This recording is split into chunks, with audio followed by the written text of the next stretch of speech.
Hello friends, welcome back to my channel. मेरा नाम है निखिल और आप देख रहे हैं फिनटॉक्स with Nikhil.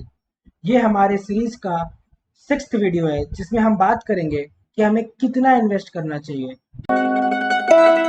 Apex got that drip.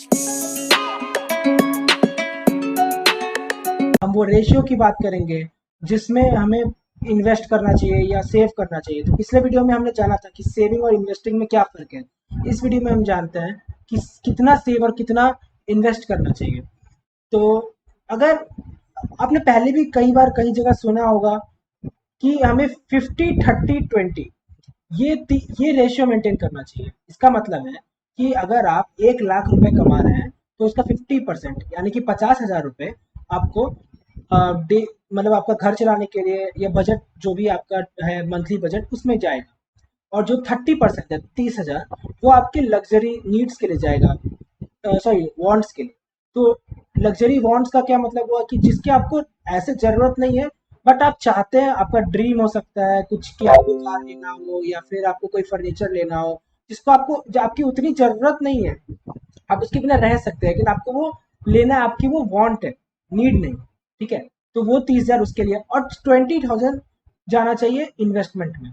Investment का मतलब सेविंग नहीं है, इन्वेस्टमेंट। ठीक है, तो मैं आपको ये पूरा जो रेशियो है इसको एक एग्जाम्पल के साथ समझाना चाहूँगा, प्लस मैं इसमें थोड़ा वेरिएशन भी दिखाना चाहूँगा आपको। तो एग्जाम्पल के साथ समझते हैं इसको। तो जैसा कि आप देख पा रहे हैं, अ, मैंने एक बजट बनाया है। ठीक है, तो इस बजट के हिसाब से आपको ये फॉलो करने की ज़रूरत नहीं है, लेकिन मैंने एक बजट बनाया है ताकि आपको अच्छे से समझ में आए। ठीक है, तो मान लेते हैं आपकी जो एनुअल इनकम है वो 8 लाख है। ठीक है, और आपको महीने का 66,000 मिल रहा है। इसमें मैं टैक्स कंसिडर नहीं कर रहा हूँ क्योंकि जनरली 7.5-8 लाख का अगर इनकम होता है तो उसमें आप टैक्स रिबेट्स जैसे 50,000 का रिबेट मिलता है और 1.5 लाख एटीसी और कुछ और एचआरए के थ्रू मिलता है। तो सारे रिबेट्स के बाद आपका सैलरी 5 लाख के नीचे चला जाता है तो आपको टैक्स भरना ही नहीं होता है। तो वो केस कंसिडर कर रहा हूँ क्योंकि आपने इन्वेस्टमेंट अच्छा खासे किया है तो आपको टैक्स रिबेट्स मिल जाएंगे। बट अच्छे से इसके बारे में हम अपने टैक्स वाले वीडियो में बात करेंगे। बट अभी के लिए आप समझ लीजिए कि आपका सैलरी है 8 लाख और आपको 66,000 हाथ में मिल रहा है। इसमें मैं पीएफ भी जोड़ रहा हूँ कि आप मतलब आप बोलेंगे पीएफ घटेगा, तो पीएफ कंपनी की तरफ से मिलता है और आप भी इसमें कंट्रीब्यूट करते हैं, तो वो भी मैं कंसीडर कर रहा हूँ कि आपको हाथ में ही मिल रहा है और आप उसको इन्वेस्ट कर रहे हैं, तो उसे मैं एक इन्वेस्टमेंट की तरह देख रहा हूँ। तो आपको 8 लाख रुपए मिले मतलब कि आपका महीने का 66,000 का खर्च है। तो आपको लगभग 50% यानी कि 34,000 के आसपास आपको अपने नीड्स पे खर्च करना है, अपने बजट पे। और 19,500 मतलब 20,000 के आसपास आपको अपने वॉन्ट्स पे खर्च करना है और 20% आपको इन्वेस्ट करना है। तो इसको थोड़ा बाइफिकेशन देख लेते हैं। तो देखिए, जैसे कि आपका हाउस रेंट हो गया 10,000, कोई लोन है आपके ऊपर, जनरली लोन होना नहीं चाहिए लेकिन आपके पास कोई लोन हो सकता है, जैसे कि अगर आप स्टूडेंट हो तो आपके ऊपर एजुकेशन लोन होगा या फिर आपके पास कोई कोई और लोन हो सकता है। तो मैंने मान लिया कि आपके 8,000 का लोन है और व्हीकल आपने एक बाइक लिया या स्कूटी लिया जिसका लोन 1500 के आसपास है। तो आप समझ लीजिए आपका आपको सबसे मोटा खर्चा है वो घर का और लोन का, यही दोनों में जाता है। मतलब अराउंड 20,000 जो आप खर्च करने वाले हैं उसका 20,000 आराम से इन तीनों में जा रहा है। उसके अलावा ग्रोसरी हो गया, मिल्क हो गया, recharge, wifi, vegetable, fruits, electricity, conveyance, travel. आप साल में एक दो बार आप बाहर रहते हैं तो घर जाएंगे, तो ये सब मंथली खर्चा है। तो जैसे कि आप घर जाने का आपको 6-7 हज़ार या फ्लाइट से जाते हैं तो लगभग लग सकता है, तो 1,000 अगर आप महीने में 1,000 रुपये जमा करते हैं तो साल का 12,000 हो गया। वैसे ट्रैवलिंग अगर आपको करना पसंद है तो उसके लिए 2,000 रुपये अगर आप हर महीने जमा करते हैं तो 24-25 हज़ार रुपये ट्रैवलिंग के लिए हो गए। वैसे ही कन्वेंस का हो गया, इलेक्ट्रिसिटी का हो गया, बाकी ये सब सारे नीड्स है जिसको आपको करना ही है। ठीक है, ये सारे आपके नीड्स हैं। फिर हम देखते हैं कि ये सारे जो है आपके वो 50% में आएंगे। और वांट्स में क्या आएगा, फर्नीचर। जैसे कि फर्नीचर का वैसा कोई जरूरत नहीं है लेकिन वो चाहत है कि हमें फर्नीचर, अच्छा फर्नीचर चाहिए हमारे घर में। तो आप महीने का 3,000 रुपये जमा करके लगभग मतलब साल का 36,000 का एक फर्नीचर आप ले सकते हो। वैसे ही पर्सनल आउटिंग एक्सपेंस, आउटिंग्स वगैरह करते हो, कहीं जाते हो घूमने बाहर रेस्टोरेंट्स वगैरह, तो उसके उसका 2,000 पर मंथ हो गया। लग्जरी आइटम्स आपको कुछ लेना हो, मे बी शूज या कोई कोई भी लग्जरी आइटम या सन ग्लासेस समथिंग लग्जरी जो कि आपको डेली डेली में आपको ज़रूरत नहीं है लेकिन आपको चाहिए वो। तो ये हो गया। फिर हाउस होल्ड आइटम्स हो गए, कुछ आपको अगर चाहिए हो, कुछ खराब हो गया घर में तो उन तरह के चीज़ें हो गए। और फेस्टिवल्स के लिए आप जमा कर सकते हैं 1000 रुपये, तो 12,000 रुपये साल का हो गया। तो इस तरह से आपके वांट्स हो गए। और उसके अलावा कुछ और वांट्स भी हो सकते हैं, तो वो मैंने मान लिया कि आप सेविंग अकाउंट में डाल रहे हैं ये 12,000। तो ये जो वांट्स है, इसी में आपका सेविंग भी आ जाता है, ठीक है। तो आपके नीड्स में जो आपका खर्च आया, घर खर्च, और वांट्स में वो आता है जो आप लेना चाहते हैं, प्लस जो आपका जो भी आप सेविंग अकाउंट में सेव कर रहे हैं वो आपका वांट्स में ही काउंट होगा, ठीक है। बाकी इंश्योरेंस आपका नीड्स है, तो इसमें हेल्थ इंश्योरेंस 1000 का हो सकता है, और लाइफ इंश्योरेंस 1000 रुपीज का, जहाँ मैं टर्म टर्म लाइफ इंश्योरेंस का बात कर रहा हूँ, जिसके बारे में हम बाद में जानेंगे। तो 2000 उसके लिए पर मंथ, ये भी नीड्स में आता है। तो आप देख सकते हैं कि आपका 34,000 नीड्स में हुआ, और वांट्स में 19,500, जिसमें कि 12,000 रुपये तो मैंने सेविंग अकाउंट में डाल दिए हैं। तो ये सेविंग अकाउंट में जो मैंने पैसे डाले हैं, इसका आप कुछ भी ले सकते हो, ये आपके सेविंग अकाउंट में है। लेकिन ध्यान रखिएगा कि इसको आप ज़्यादा दिन तक सेविंग अकाउंट में ना रखें, क्योंकि आपने मेरे पिछले वीडियोस में जाना ही होगा कि सेविंग अकाउंट रखने से वो महंगाई को बीट नहीं कर रहा है और पैसा घट रहा है।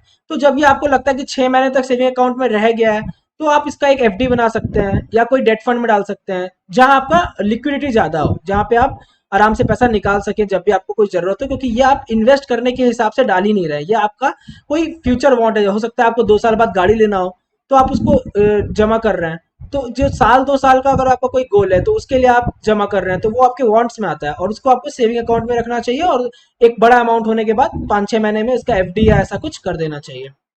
तो हो सकता है आप सेविंग अकाउंट में ना डाल के इसको आप आरडी में भी डाल सकते हो, रेकरिंग डिपॉजिट अकाउंट जो उस बैंक में होते हैं। इसमें आपको लगभग डबल इंटरेस्ट मिलेगा सेविंग अकाउंट से, तो उसमें आप हर महीने 12,000 के आसपास डाल सकते हो। आपको जब जरूरत हो वो आप निकाल लेना। तो ये हो गया आपका सेविंग वाला काम। बाकी बचता है इन्वेस्टमेंट, तो आप म्यूचुअल फंड्स में डाल सकते हो 4,000। अब ये कोई भी म्यूचुअल फंड हो सकता है, आपके रिस्क रिस्क आप जितना लेना चाहते हो उसके हिसाब से, ये इक्विटी हो सकता है, या फिर डेट हो सकता है, या बैलेंस्ड हो सकता है। वैसे तो बैलेंस मुझे उतना पसंद नहीं है, बट स्टिल। और स्टॉक्स में आप डाल सकते हैं। अगर आप स्टॉक्स नहीं चूज करना चाहते हैं, या आपको नहीं उतना इंटरेस्ट है कि आप स्टॉक्स चूज करें, आपके पास टाइम नहीं है, तो आप इंडेक्स फंड्स में डाल सकते हैं, जो कि अच्छा रिटर्न दे देती है एवरेज, ऑन एन एवरेज।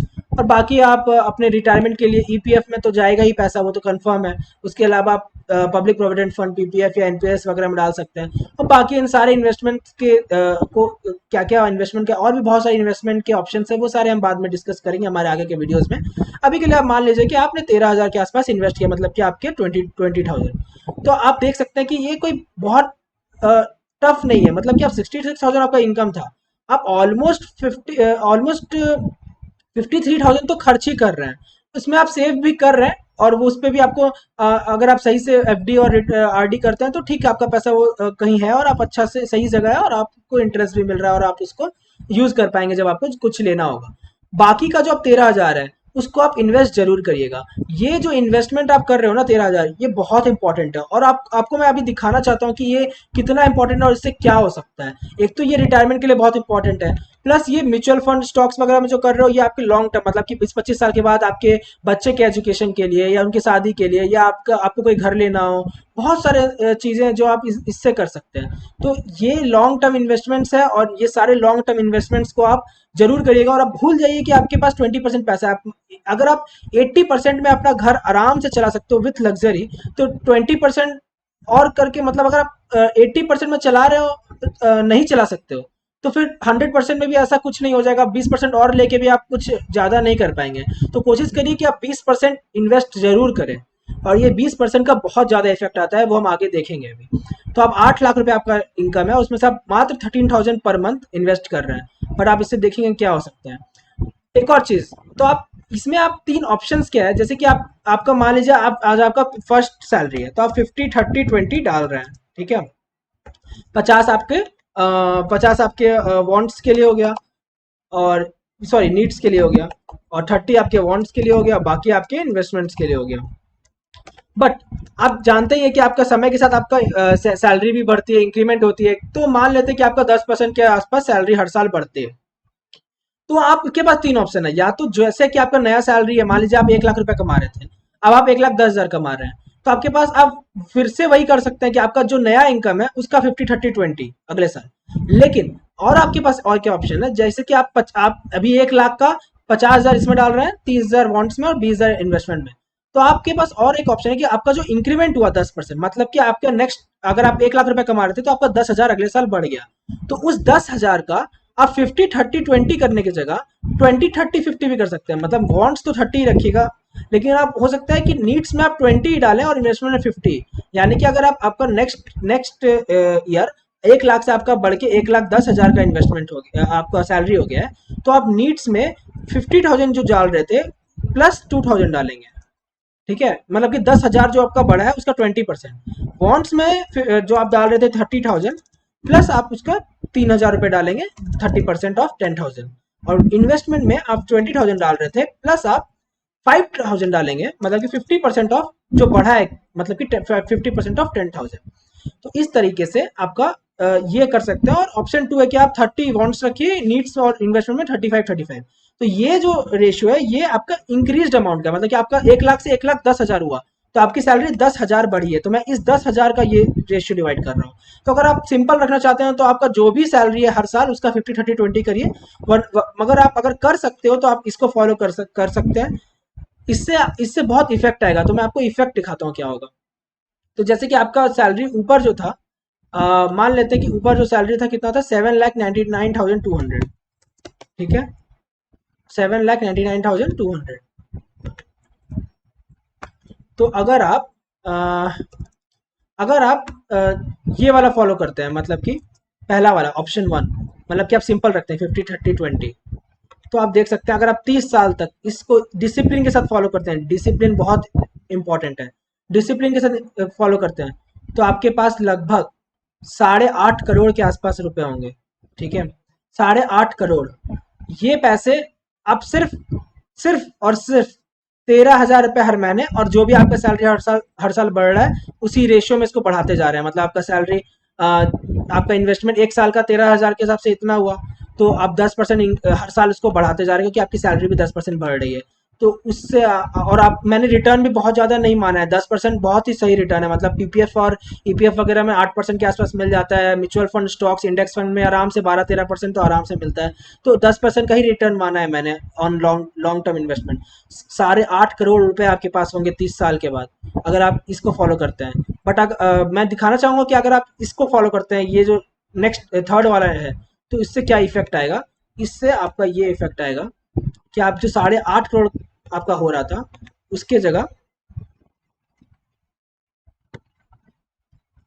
आपके पास 16.5 करोड़, 16.5 करोड़, मतलब आपका डबल हो जाएगा पैसा, अगर आप रेशियो को इसमें थोड़ा चेंज करते हैं। मतलब कि आपका जो हर साल 10% बढ़ रहा है उसको आप 50-30-20 की जगह 20-30-50 करते हैं, तो इतना ज्यादा इफेक्ट आ सकता है।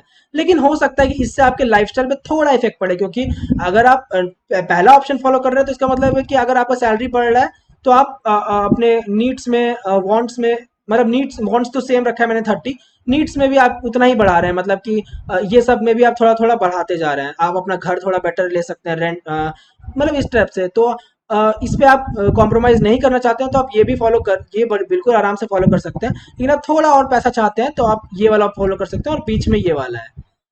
तो मैं बस ये बोलना चाहता हूँ कि देखिए, आप आपको अपने करंट लग्जरी पे बहुत ज्यादा इफेक्ट नहीं पड़ रहा है इससे, क्योंकि 80% तो आप आराम से अपने पास रख रहे हो, सिर्फ 20% इन्वेस्ट कर रहे हो। तो मैं बोलूंगा भी नहीं कि आप अपना अभी सारा पैसा इन्वेस्ट कर दो, 50-50 इन्वेस्ट कर दो, ऐसा ऐसा नहीं करना चाहिए, क्योंकि आपके वो पैसा 30 साल के बाद मिलने वाला है।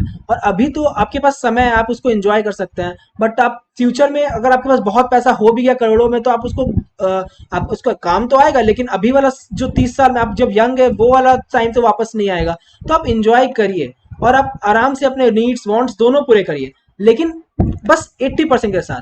और 20%, सिर्फ 20% आप अपना इन्वेस्टमेंट में डाल दीजिए, और वो 20% आपके लिए फ्यूचर में इतना अमाउंट दे देगा जिसमें आप आराम से अपना अपना फ्यूचर इंजॉय कर पाएंगे। तो आप अपना प्रेजेंट और फ्यूचर बड़े आराम से इंजॉय कर सकते हैं, बड़े अच्छे से, अगर आप ये इतने ये सही तरीके से आप अपने डिसिप्लिन के साथ ये बस ये फॉलो कर लें, 50-30-20। ये मोर देन इनफ है। आपके जो भी आपके इन हैंड आपके सैलरी आ रहा है, आपको हर साल, हर महीने, सॉरी, जो भी आपके अकाउंट में पैसा आ रहा है, बस उसको आप मान लीजिए कि आपको उसको 50-30-20 करना है। और वो अगर आप इतना कर लेते हैं तो आपका प्रेजेंट और आपका फ्यूचर दोनों बहुत ही हैप्पी और सेफ रहेगा। तो आई होप आपको समझ आया होगा कि आपको कितना इन्वेस्ट करना चाहिए।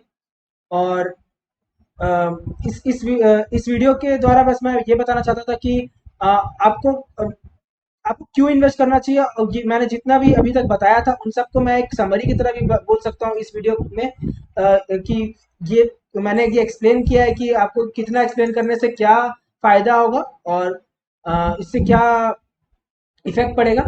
तो इसलिए आप ज़रूर इन्वेस्ट करिए और इसको इसको बड़े डिसिप्लिन के साथ फॉलो करिए, और मेरे चैनल के साथ जुड़े रहिए। इस वीडियो को करिए लाइक और कमेंट करके बताइए कि आपको ये वीडियो कैसा लगा। और मिलते हैं मेरे नेक्स्ट वीडियो में। और मेरी वीडियोस हर मंडे वेडनेसडे फ्राइडे आती है, और डेली मैं न्यूज़ शॉर्ट्स शेयर करता हूँ। तो मैं उम्मीद करता हूँ कि आपको ये वीडियो पसंद आई होगी। मिलते हैं मेरे नेक्स्ट वीडियो में।